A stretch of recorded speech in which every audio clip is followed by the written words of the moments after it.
Vai, tô ouvindo, pode vai. Agora?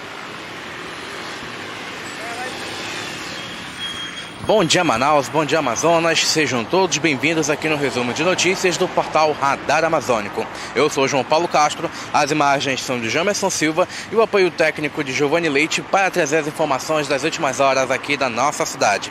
Desde já, eu peço que você curta, comente e compartilhe a nossa transmissão.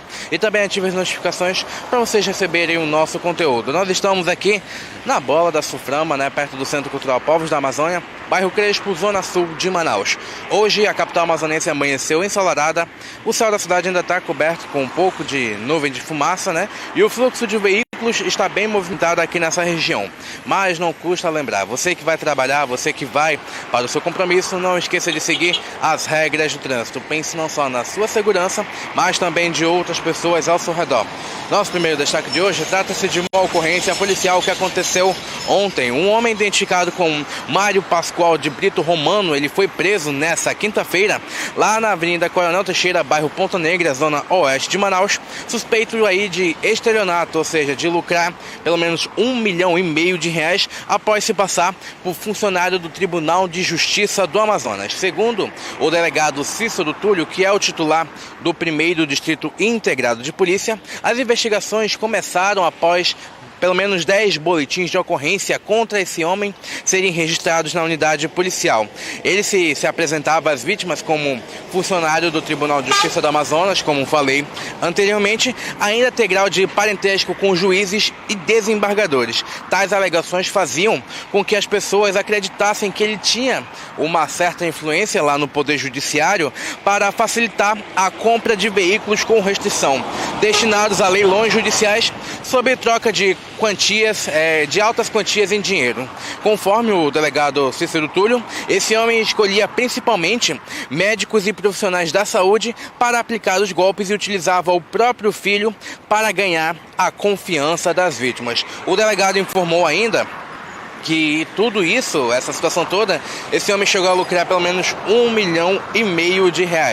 Ele responderá pelos crimes de estelionato, falsidade ideológica, falsificação de documentos particulares e falsa identidade e ficará à disposição da Justiça e deve passar por audiência de custódia. Lembrando que essa prisão aconteceu nessa quinta-feira e as informações foram repassadas pelo delegado Cícero Túlio, que é o titular do 1º Distrito Integrado de Polícia. Continuando aqui o resumo de notícias, vamos falar de política, isso porque alguns parlamentares aqui do estado do Amazonas criticaram a ministra do Meio Ambiente, Marina Silva, por afirmar que a culpa no aumento do desmatamento é ocasionada pela BR-319. Recentemente, durante uma entrevista, a ministra Marina Silva revelou contou, na verdade, que o problema do desmatamento no trecho do meio da BR-319 e que por isso o Amazonas ocupa a posição entre os estados que mais desmatam. Vale ressaltar que recentemente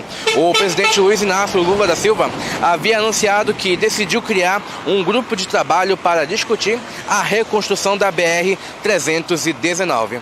O senador Omar Aziz, membro da bancada amazonense lá no Senado Federal, criticou esse posicionamento da Marina Silva. Vou reproduzir aqui o que ele falou a respeito da posição da ministra, abre aspas, mas aqui tem um responsável por deixar o Amazonas isolado nesse momento, sem direito de ir e vir, sem direito de chegar alimento e medicamento.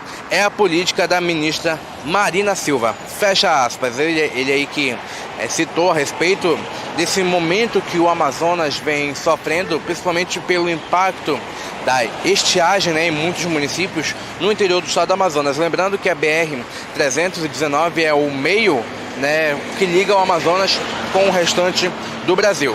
O deputado estadual Wilker Barreto também se manifestou a respeito das falas da ministra Marina Silva. Ele falou assim, abre aspas, a ministra Marina Silva precisa sair da intransigência e pensar como uma ministra do Estado. Vamos parar com esse negócio de que a BR-319 vai devastar a Amazônia. Temos aí o exemplo da BR-174 e por acaso devastou?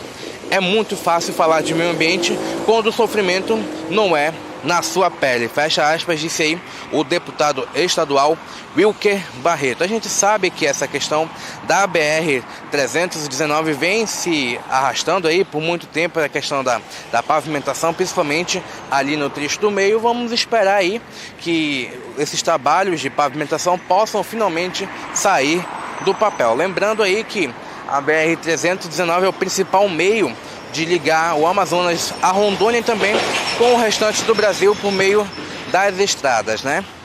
Continuando aqui o resumo de notícias, vamos voltar a falar de ocorrência policial. Isso porque a polícia apreendeu 6 armas, entre eles 2 fuzis e 2 submetralhadoras, munições, uma lancha e 4 aparelhos celulares durante uma troca de tiros com piratas de rios que aconteceu lá no município de Barcelos, no interior do Amazonas. Segundo a polícia, esse confronto aconteceu após a equipe policial responsável pelo patrulhamento ali daquela área receber denúncias anônimas de que piratas de rio estariam atacando as comunidades ribeirinhas ali daquela região e também assaltando turistas. Assim que a polícia chegou no local, localizou a lancha ali no Rio Negro por volta das 19 horas da última terça-feira e houve aí esse confronto, mas esses piratas de rios conseguiram fugir do local. E com isso a polícia apreendeu esses materiais que falei anteriormente e na lancha foram encontrados 6 armas de fogo, todas elas da marca Taurus,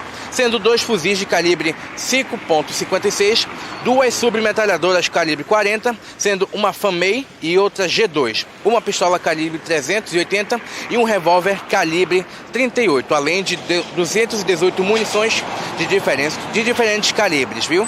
Esse material apreendido é estimado em R$450 mil. Como se não bastasse o impacto causado pela estiagem e também pelos incêndios florestais, o Amazonas encara aí a ameaça dos piratas dos rios aqui no nosso estado, principalmente ali no interior, ali em Barcelos, Coari, que a gente já tem relatos aí da ação desses grupos criminosos aqui no nosso estado. Esses foram os destaques do resumo de notícias desta sexta-feira, dia 29 de setembro. Para você que nos acompanhou até aqui, obrigado pela sua audiência, obrigado por cada comentário e cada compartilhamento. Lembrando que você que quer fazer uma denúncia do seu bairro, da sua comunidade, é só enviar uma mensagem para o nosso WhatsApp, que é o 995 24 85 80, ou mande mensagem para o nosso Instagram, que é o @radar.amazônico. Mande a sua mensagem, explique a sua demanda que vamos atendê-los da forma mais rápida e breve possível. Aqui mandar um alô rapidamente para quem está nos acompanhando. Mais uma vez, obrigado pela audiência de todos vocês. Um alô aqui para o Janderson Martins, Caticiane, Cati, Jonilson Santos, Alcira Prata, para Sabrina Moreno, para Virtude Cavalier, que estão nos acompanhando aqui na tela do Radar Amazônico. Como vocês podem ver, o céu da cidade ele está coberto por nuvens de fumaça hoje, nem tanto, né? Mas mesmo assim, querendo ou não, ainda causa um impacto negativo no dia a dia da população, não só na questão ambiental, mas também em questão de saúde. E abordando sobre esse assunto, daqui a pouco nós colocaremos no ar nas nossas redes sociais, né, tanto no site radaramazônico.com.br quanto no nosso Facebook, Radar Amazônico, uma reportagem completa a respeito desse impacto causado pelos incêndios florestais e por essa onda de calor que vem atingindo a nossa cidade. Nós vamos ficando por aqui, mas não se preocupem, voltaremos com novas informações em outro ponto da cidade. Lembre-se, se você for trabalhar, se for para o seu compromisso, não esqueça de seguir as regras do trânsito e com relação ao calor, tome bastante água, passe protetor solar e, se possível, use máscara ou até mesmo um chapéu para se proteger do calor. As imagens são de Jamerson Silva e o apoio técnico de Giovanni Leite. Eu sou João Paulo Castro para o Radar Amazônico. O que o povo quer ver, o que muitos querem esconder.